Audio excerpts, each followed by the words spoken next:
Morning student. हम लोग पढ़ रहे थे हमारे आसपास के पदार्थ में हमने ठोस, द्रव और गैस तीन अवस्थाएं पढ़ी थी। इसके बाद हमने पदार्थ के भौतिक गुण के बारे में चर्चा किया था। इसके बाद हमने पढ़ा था तीनों अवस्थाओं के बारे में उदाहरण सहित। इसके बाद हमने तापमान पे, गलनांक पे, क्वथनांक पे इन पर चर्चा की थी और दाब परिवर्तन के साथ किस प्रकार से द्रव से ठोस से बदलते हैं। इसके बाद कल हमने चर्चा की थी कि संघनन या जमना, ऊष्मीकरण, वाष्पीकरण, संघनन, ऊर्ध्वपातन, ये सारी चीज़ें क्या होती हैं। आज हम बात करेंगे वायु की गति से लेकर के आगे के। ठीक है, आज ये आपका चैप्टर ख़त्म हो जाएगा। फिर कुछ क्वेश्चन देंगे, उन क्वेश्चन को आपको करना होगा। वायु की गति, अगर वायु की गति बढ़ जाती है तो वाष्पीकरण की दर बढ़ जाती है। यहाँ तक कल आप लोग कर चुके थे। वाष्पीकरण में शीतलता होती है। वाष्पीकरण से क्या होती है? शीतलता यानी ठंडक होती है।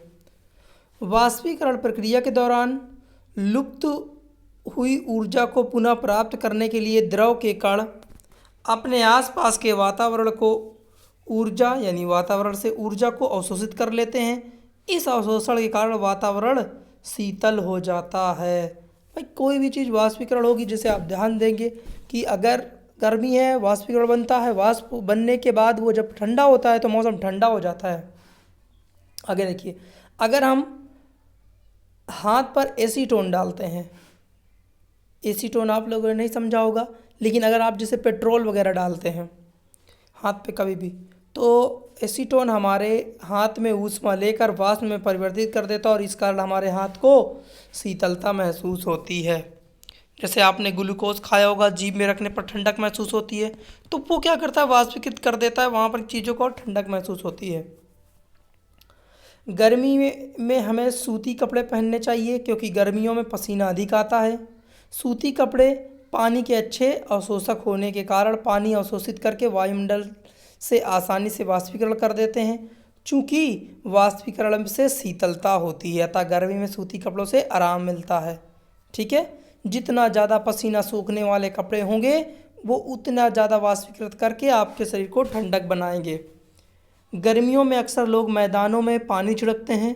यह पानी मैदानों में ऊर्जा यानी गर्मी प्राप्त करके वाष्प में बदल जाता है और उस जगह को ठंडा कर देता है।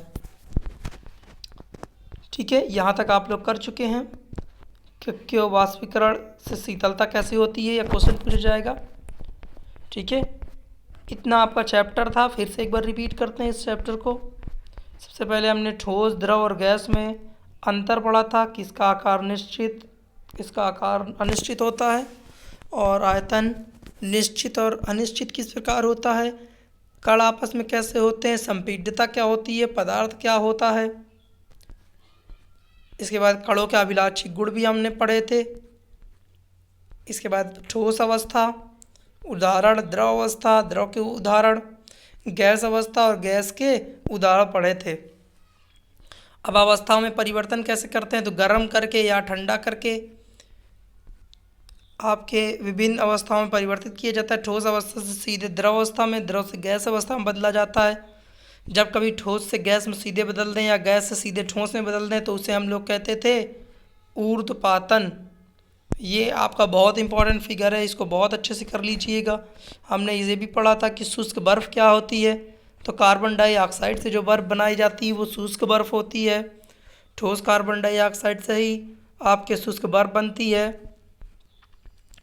वाष्पीकरण पढ़ा था हमने, क्षेत्रफल पे कैसे प्रभाव पड़ता है वाष्पीकरण का, सतह तापमान पे कैसे, आर्द्रता पे कैसे, ये सारी बातों पे चर्चा कर चुके थे। अब आपको वीडियो रोक रोक के क्वेश्चन नोट करना है। ठीक है, और इन क्वेश्चंस को करना है, फेयर पे ही करना है, कोशिश करनी है। जब नहीं आएंगे तो उनके लिए जगह छोड़ दीजिएगा। पहले पूरी तरीके से कोशिश कर डालना है ताकि आपको आ जाए। अगर आप लोग अपनी मर्जी से कर लेते हैं तो बिल्कुल आपको चैप्टर भी आ जाएगा। भौतिक और रासायनिक गुणों के आधार पर पदार्थ का वर्गीकरण कीजिए, ऊपर कराया गया है। ठोस कार्बन डाइऑक्साइड को शुष्क बर्फ क्यों कहते हैं? ठीक है, ध्यान देना है, शुष्क बर्फ क्यों कहते हैं, पानी नहीं होता ना इनमें, केवल कार्बन डाइऑक्साइड होती है इस कारण। ईथर और एसीटोन जैसे द्रव ठंडे स्थान में रखे जाते हैं, क्यों?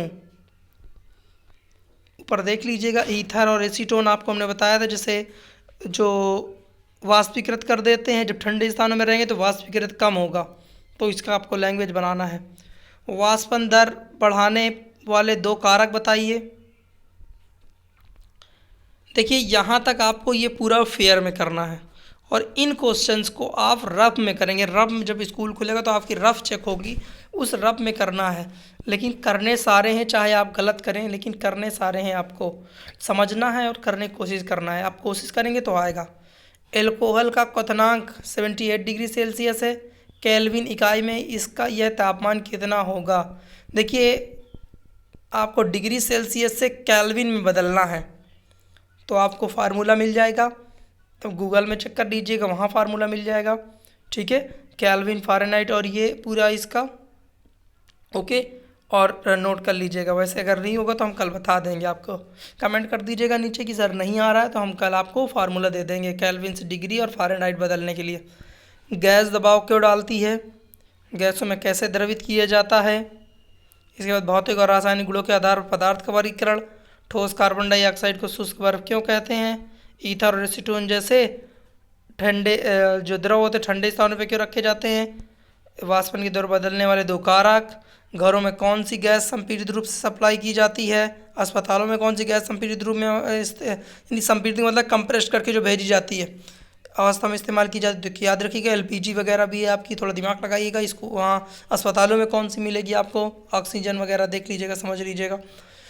लोहे, रबड़ बैंड और चौक के की बीच आकर्षण बल की तुलना कीजिए। किन में का आकर्षण बल किन में कम है, किन में ज़्यादा है?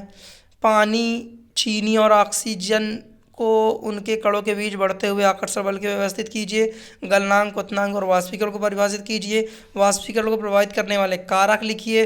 गर्मियों से हमें किस तरह के कपड़े पहनने चाहिए? हथेली पर एसीटोन पर शीतलता क्यों महसूस होती है? पदार्थ के 3 अभिलक्षण, प्रत्येक अभिलक्षण के एक उदाहरण, उसका अभिलक्षण का नाम लिखने से जो जिम्मेदार है। इत्र को सुगंध एक कमरे में फैलने के किस लिए, किस कारण फैल जाती है इत्र की सुगंध पूरे कमरे में? जल उसी बर्तन का आकार ग्रहण कर लेता है जिससे उसे उड़ेला जाता है। इसको आपको बताना है ऐसा क्यों होता है। ठीक है, चलिए ये थोड़ा काम आपके लिए है, ज़्यादा है लेकिन आपको करना है। ठीक है, थैंक यू।